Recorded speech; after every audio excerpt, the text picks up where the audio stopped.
Amigos queridos, nos venimos aquí hasta su cocina, mi cocina.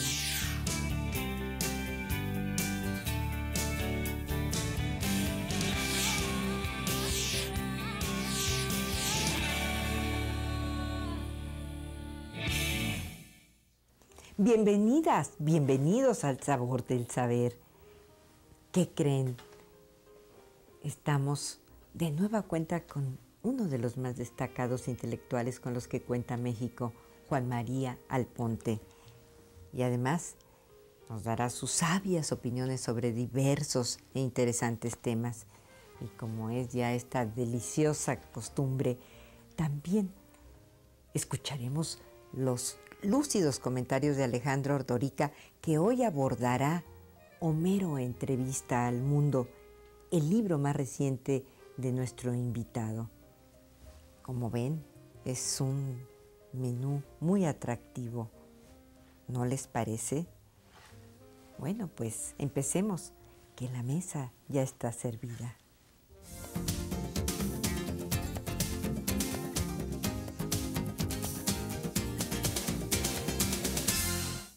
De reposado hablar y de pensamiento asombrosamente articulado y profundo, Juan María Alponte guarda un conocimiento excepcional de los grandes asuntos mundiales. Sus grandes temas versan en el poder y el complejo de sus relaciones de acuerdo con la geografía internacional, los recursos naturales y humanos de las distintas regiones, la historia de cada nación y la política como eje de coordenadas a menudo cambiantes. Es además, y de manera muy notable, articulista y ensayista, poseedor de un estilo que concilia de forma natural la claridad con la hondura. Ha colaborado en varios periódicos de circulación nacional, en revistas y también en la televisión y la radio. Por todo ello, Juan María Alponte ha sido merecedor y receptor del Premio Mundo Hispano de la Palma de Oro de la televisión mexicana y también del Premio Internacional Mercurio de Oro. Es autor asimismo de Retrato de una familia babélica, de cultura y pensamiento revolucionario en el siglo XX, Inglaterra, del imperio a la nación, de hombres en la historia, de la revolución ciberespacial y la privatización del Estado-Nación, entre otros títulos de extraordinaria penetración e impacto. Con nosotros, Juan María Alponte. Pues tenemos el honor de seguir charlando con una persona de verdad brillante, conocedora de los asuntos, como decíamos, torales del mundo, y además ha tocado la historia con sus manos, ha entrevistado a los personajes más grandes. Pero nos habíamos quedado en la otra entrevista, maestro, con una pregunta ahí incompleta sobre cómo Juan María Alponte come, qué es lo que ingiere, cómo vive, qué bueno, hace para ser así tan sabio. Y bueno, pues en principio hago yoga todos los días. ¿Qué disciplina? Yoga en la mañana y yoga en la noche de relajación, aunque trabajo hasta las 5 de la mañana, más o menos duermo como 4 horas. Como lo mínimo. ¿Qué es lo mínimo? Lo mínimo es cosas absolutamente sanas, verduras, pescado, muy poca carne, de vez en cuando, porque es saludable, una copa de vino tinto, pero muy de tarde en tarde, muy de tarde en tarde. Entonces hago una vida no mística, y yo no soy místico. Hago una vida del logos, una vida de la razón, y creyendo que el cuerpo es parte del alma, y que hay que cuidarle con un interés ávido, que sus reflejos sean correctos, que el cuerpo tenga una vida propia, que se mueva. Hago ejercicios casi inverosímiles, ¿no? Pero lo importante no es hacer ejercicios inverosímiles o muy raros, por ejemplo, cabeza para abajo y caben los pies para arriba, que lo hago todos los días, sino que el cuerpo sepa que está al servicio del alma. Eso qué interesante, ¿eh? Está al servicio del alma. Profundo más que nada. Sí, es que está al servicio del alma y que tiene que estar en forma, porque el alma está en rebelión permanentemente. En rebelión frente a las verdades comunicadas por el mundo eclesial, que es el mundo de la política o el mundo de la iglesia, es lo mismo. Las iglesias y el poder son los mismos personajes, unos más gordos que otros, pero evidentemente lo mismo. Y por lo tanto, la lucha contra la obesidad es una lucha también, una lucha de la inteligencia por la salud. ¿Y cómo en este país existe? Pues ir a las playas es una cosa muy terrible, porque los niños comienzan ya a ser obesos, pero muy y no obesos. se mueven, y las madres parecen grandes focas al lado de sus criaturas, no sabiendo que ellas están enfermas o que pueden estar enfermas y que trasladan al niño su enfermedad. Y por lo tanto, ese descuido, he intentado que la universidad haga un libro para los estudiantes de estas cosas. Les he invitado a leer a Juárez de otra manera. ¿Cómo? ¿De qué manera? ¿De qué maestro? manera? Por ejemplo, Juárez, que también era un político, Claro, y también hizo todo lo posible para quedarse en el poder, sí, contrariando las leyes, sabemos de... pero no se dice ¿Por qué? por los ritos. Volvemos a los ritos. Por el mundo ritual. Es decir, la reforma, pero la reforma la termina Benito Juárez, pero Gómez Farías, el doctor Mora, el Lerdo de Tejada, constituyen los eslabones científicos de ese proyecto, y ellos sí que lucharon, y algunos como Gómez Farías lo pasó muy mal por plantearse la ruptura con la Iglesia. Por lo tanto, olvidamos los eslabones fundamentales y también la lectura fundamental. Para mí la lectura fundamental de Juárez es la que escribe a sus hijos. A sus hijos les dice, me fugué, no huí, no me marché, me fugué de mi casa a los 12 años para aprender español. Qué lección de vida tan fuerte. Y añade que cuando llegó, después del recorrido, todo un día andando desde San Pablo Guelatao a Oaxaca, cuando llegó a la casa de los Maza, donde trabajaba su hermana, él dice que como cocinera. Sí, se dice. Maestro, ¿por qué no vamos a una pausa? ¿Me lo permite? Y regresamos con esta historia. Sí. ¿Era o no era cocinera la hermana de Juárez? A ver, cuéntenos. No, yo creo que no. Pero lo cierto es que a sus hijos les dice lo siguiente: me fugué de mi casa a los 12 años para aprender español, porque no lo podía aprender en mi pueblo. Y añade la frase más maravillosa que se conserva en México, olvidada y, como siempre, eludida. Me fugué de mi casa por el deseo vehemente de aprender. No creo que haya una frase más poderosa, más didáctica. He intentado que esté en todas las aulas.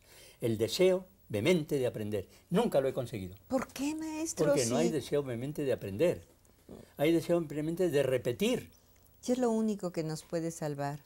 Hasta ese lema de la universidad, el conocimiento os hará libres, ¿no? La sociedad del conocimiento, tenemos que instalarlos en la sociedad del conocimiento, en los científicos, en la ciencia, en la libertad, que la ciencia es libertad.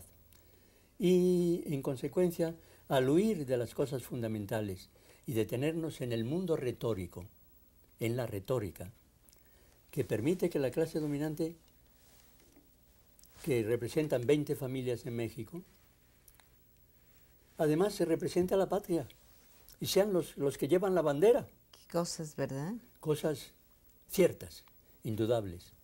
Ahora yo he combatido desde siempre, ahí están mis escritos a lo largo de los años, de que el principal problema de México sea la pobreza. Desde el principio he señalado que la pobreza es una connotación más de la desigualdad, que en México el problema fundamental no es la pobreza, sino la desigualdad. Y justamente después de tantos años ahora se ha publicado un informe del Banco Mundial, de la Universidad de Stanford y de la Universidad de Harvard, en que señalan que el modelo económico de México es un modelo que está incapacitado para el desarrollo porque es un modelo basado en la desigualdad, no en la pobreza, sino en la desigualdad. ¿Y la pobreza no trae desigualdad, sí, maestro? Claro, pero es un componente gregario. Y entonces, ¿qué hace nuestra clase dirigente? Si vamos a socorrer a los más pobres, y hacen una cadena de alimentación miserable, que además es un flujo corrompido, porque en el flujo, ese flujo tiene muy como como Pemex tiene muchas salidas. ¿Sí? Así es. Entonces, al socorrer a los pobres, lo que hacemos realmente es reproducir la pobreza. Así No la es. terminamos, la reproducimos. Y además convertimos en súbditos, no en ciudadanos, a los que reciben la... Claro, claro, si hasta hay un adagio muy, pues, muy popular, pero muy cierto y muy profundo. No le des el pescado, enséñalo a pescar, y nosotros no enseñamos a pescar. No enseñamos a pescar porque tampoco hemos desgraciadamente. enseñado a la sociedad a ser auténtica, a ser válida, a tener conocimiento, a que el dato sea exacto. Entonces, ¿usted cree que la cultura ante todos estos embates globales esté en peligro, maestro? Bueno, yo creo que la cultura ha sido también domesticada. Es una parte más del instrumento de poder. La cultura es una rebelión. Nosotros no tenemos rebelión. Es una cultura de adaptación, en la que no aparece nunca esa frase memorable de Juárez. Deseo vehemente de aprender. Pues de verdad, todos sus amigos apoyaremos esa iniciativa para que quede impresa en las aulas de las universidades. Un rector me dijo una vez que se había formado una comisión para las plantearse. Comisiones. Entonces, ya nunca más supe. Pues no, esas comisiones son famosas Ni porque... esa comisión me llamó nunca. Qué barbaridad, maestro. Qué cosa. Pues hablando de salvaciones, yo estoy cierta que este libro, maestro, que es un viaje que invita de verdad a reflexionar en la filosofía, la ética, la metafísica, en las grandes religiones del mundo, y también acompañado de un tiempo místico y de un otro alegórico, ¿verdad? Y que es un llamado a la libertad, a la verdad. Y yo quiero que nos platique de ese recorrido después, regresando de nuestra pausa. Así es que tenemos, aquí nos espera unos comentarios fascinantes del maestro, porque el libro es, imagínense el título, Homero, entrevista al mundo. Regresamos. Estamos con el maestro Juan María Alponte, el gran catedrático, ensayista, y bueno, que ha recibido millones de premios, y subraya que él, toda su mente está abocada a la libertad, a reflexionar, mas no se ubica en el poder, ¿verdad, maestro? No, Cuéntenos. El poder es una ficción. Los hombres que están en el poder son figuras anónimas, es decir, son figuras públicas porque tienen los medios de comunicación, pero son figuras anónimas. Cuando uno habla con ellos se encuentra con una persona carente de cosas fundamentales que le serían útiles para vivir, ¿no? Y que, por lo tanto, esas carencias son las carencias, primero, de humanidad. Así es. La carencia de humanidad. Y no se acercan nunca al otro con ánimo de encontrarse una respuesta que sea auténtica, ¿no? Buscan al otro para que repita sus ideas, para que... Recuerdo que un presidente en Los Pinos, un día pasaba yo por Los Pinos y estaba admirando un retrato con una multitud de gente alrededor de él. Y llamó, maestro, venga para acá, ¿ha visto qué cuadro tan maravilloso? Y yo dije, es un cuadro que si me lo regalaran no lo pondría ni en la cocina. Y dijo el presidente a las gentes, dijo, así es el maestro. Maestro, hablando de todos estos temas tan torales, no podemos dejar la cultura atrás. ¿Usted cree que está en peligro ante la globalidad? No, lo que está en peligro es que los medios de comunicación elijan el escándalo y elijan el nivel panfletario del mundo, es decir, hacer panfletos y no crear niveles de conciencia. ¿Y cómo, maestro? Hay que destruirlo con la verdad, con la verdad. Bueno, pues yo pienso que una manera de construir conciencia es con los libros. Usted es autor de 39 libros, sí, pero acaba de aparecer un libro maravilloso que de verdad es muy importante que subrayemos que este libro es portentoso porque es un viaje que invita a la reflexión de la filosofía, la ética, la metafísica también, maestro. y además es un acercamiento a las grandes religiones del mundo. Claro, Y también está acompañado por momentos culminantes de la historia. ¿Por qué no nos platica de Bueno, Homero, entrevista al mundo? Homero ha recibido permiso de Zeus, el dios de los dioses, para transitar de un siglo a otro. Es una invención bonita. Claro. Hacer viajar a un poeta, el poeta de la Ilíada y la Odisea, hacerle viajar a otros tiempos, a otras edades. Se entrevista con Sócrates, se entrevista con los maestros de las religiones, se entrevista con Cristo, se entrevista con Mahoma, Buda también. se entrevista con Mahoma y recibe la ayuda para ese recorrido de los grandes escritos olvidados por las iglesias. Es decir, en el caso del cristianismo, los evangelios apócrifos. Apócrifo en griego no significa falso, como normalmente se dice, sino significa oculto, caché. Homero utiliza esos textos para acercarse a Cristo, ve lo que decía el apóstol Felipe o lo que decía María Magdalena. María Magdalena, en su evangelio, dice que el único pecado es la ignorancia. Así que no hay otro pecado que la ignorancia. Volvemos a la ignorancia. Aquí yo lo tengo subrayado, maestro, sí. Fue de las cosas que me llegaron muy profundo, sí. Porque además eso lo enuncia también el budismo. Nos quedaron tantos temas que platicar, pero el tiempo se nos terminó. Queremos volverlo a invitar muy pronto, maestro, y mientras tanto le damos las gracias por compartir su conocimiento. Bueno, de veras, comparto maestro. Mi tipo de conciencia, mi tipo de libertad. Que es Necesitamos absolutamente que el país viva de la vida y Así no es. De la muerte. Así Vive es. De la muerte. Así es. Vive de una memoria que está fincada en lugares comunes, y todo lugar común es la muerte. Sí, vamos a evitarla. Queremos la vida, maestro. Una última pregunta. ¿Se le olvidaron los sabores españoles? Nunca fui de sabores españoles. Yo fui siempre una persona universal. Y recuerdo que Nehru, cuando entrevisté a Nehru, pasé, antes de llegar a su despacho, por un enorme salón donde estaban los retratos de los virreyes ingleses en la India. Y le pregunté un poco asombrado, que ¿por qué? Y me dijo, es que no pertenecen a nuestra historia. Me dijo, no pertenece a nuestra historia. Y ahora le añado, me dijo Nehru, y ahora le añado, nosotros seremos un día mucho más potentes y poderosos que Inglaterra, que la metrópoli. Y así ha sido. Pues manera maravillosa de concluir esta conversación tan reveladora que nos ha dejado de veras testimonios de vida fundamentales en los que regresaremos con mucha frecuencia. Maestro, gracias de nueva cuenta. Y ahora los invito al segmento siempre interesante de Alejandro Rodorica.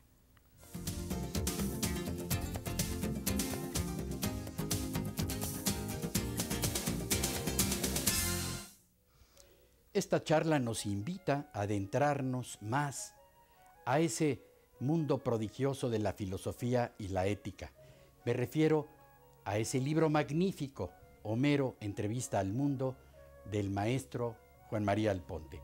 Y es que efectivamente, página tras página, es como ir descubriendo un faro de luz que va guiando a la humanidad en pensamiento, en espíritu, en moral, en visión de esa historia que va transcurriendo por los siglos, pero que también nos va dejando con mucha tersura en la forma y en el idioma de Alponte ese tratamiento poético y esa prosa que fluye con profundidad, pero también con enorme belleza.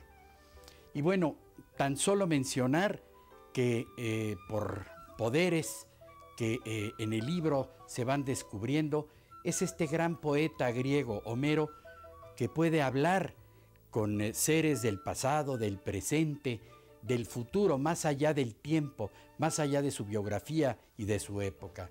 Y así tan solo mencionar cómo descubre en estas disquisiciones filosóficas que se dan entre y con Platón, Aristóteles o antes el propio Sócrates, y que de alguna manera también nos van iluminando con sus acercamientos a estos evangelios que han sido siempre ocultados y que no están autorizados por la propia Iglesia Católica, y a los que Alponte va y desborda toda su belleza y toda su verdad, y que también ahí se establece este diálogo con Cristo mismo.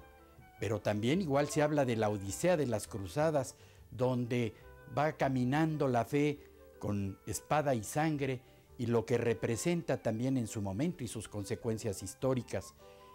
Y yo tan solo quiero mencionar, para abrirles el apetito, esas páginas también dedicadas a Buda, en estos diálogos que hace Homero con personajes tan célebres que han sido hitos en la historia de la humanidad, como por ejemplo Buda recomienda que en lugar de robar, desarrollemos la generosidad; en lugar de matar, que protejamos la vida; en lugar de mentir, defender la verdad. Este karma, que es el acto responsable del hombre mismo, y en donde en todo caso lo que cuenta es la retribución moral de las propias acciones. Y así Mahoma, y así otros personajes que dan para todo, y que dan también para vivir más y para creer más en este transcurso de la humanidad, que está lleno de sabiduría, pero también de luchas internas entre el espíritu, las creencias, las ideologías, para darnos en todo caso esa luz de la que solamente Alponte, con su maestría, con sus estudios, su cultura, esa sabiduría efectivamente que va recreando página tras página, y que la podemos constatar a través de este gran libro que nadie debería dejar de leer.